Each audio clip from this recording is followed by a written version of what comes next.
Chapter number 1 ecology का fifth topic energy flow through ecosystems पढ़ेंगे। So let's start our video.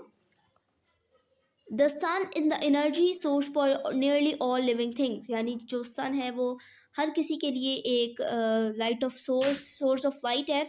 उसके बाद energy flow जो है ना वो चलता रहता है from one food chain to next. जो प्रोड्यूसर्स हैं फॉर लाइक प्लांट्स हैं वो जो है लाइट एनर्जी को कन्वर्ट कर देते हैं केमिकल एनर्जी, फूड में कन्वर्ट करते हैं लाइट एनर्जी को इनटू केमिकल एनर्जी।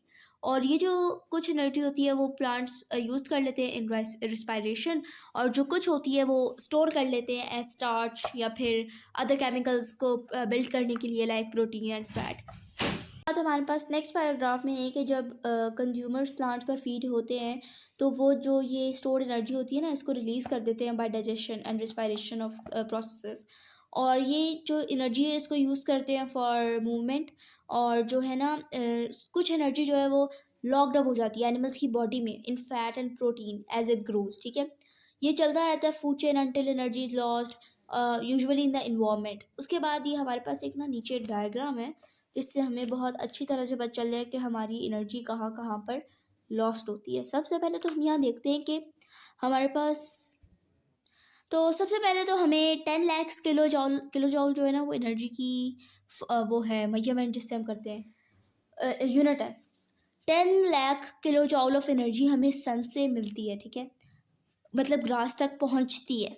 उसके बाद 78,000 किलो जॉल एनर्जी तो सराउंडिंग में लॉस्ट हो जाती है। इतना बड़ा अमाउंट सराउंडिंग में चला गया है। Light energy is reflected from plant, this is how we see them. Heat way energy warms the soil and evaporates water from leaves in transpiration.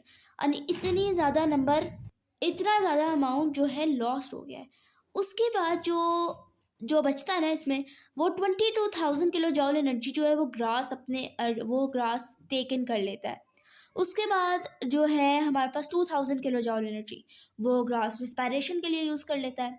जो 17,000 किलो जॉल ऑफ एनर्जी है ना वो एज यूज़ होती है by other animals such as, अगर हम rabbits खाएंगे वो प्रोड्यूसर जो है वो उससे 17,000 रैबिट्स वगैरह ले लेते हैं, यानी जो भी प्रोड्यूसर को खाते हैं एनिमल्स जो सेकेंडरी कंज्यूमर ऐसा प्राइमरी कंज्यूमर एक्ट करते हैं। उसके बाद जो है ना जो 1875 किलो जॉल एनर्जी है वो तो फीसिस और यूरिन में लॉस्ट हो जाती है।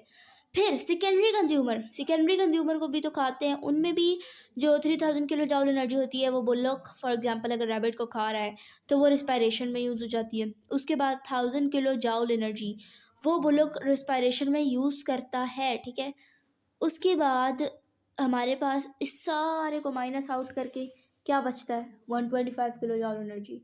It is very less energy for humans to consume for their daily life activities. ये बहुत कम हमारे पास एनर्जी बचती है। ये हमें डायग्राम क्या शो करती है, what happens in 1 year to the energy from the sun when it falls on to just 1 square metre of grass. इतनी सी एनर्जी बचती है 1 स्क्वायर मीटर ग्रास से हमारे पास 125 kilo joule, which is too much less way are thoughts, यानी ये बहुत inefficient way of heat loss.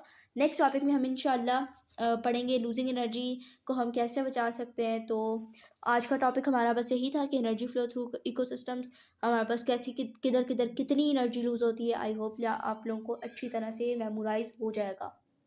ये हमारी आज की वीडियो जिसमें हमने चैप्टर नंबर 1 इकोलॉजी का फिफ्थ टॉपिक कवर किया है, energy flow through ecosystems. I hope कि आप लोगों को आज का टॉपिक बहुत अच्छी तरह से समझ आ गया होगा। अगर आपको हमारी आज की वीडियो पसंद आई हो तो इसे लाइक, शेयर और हमारे चैनल को सब्सक्राइब करना बिल्कुल भी मत भूलिएगा। हमें दें इजाज़त अगली वीडियो तक के लिए। अल्लाह हाफिज़।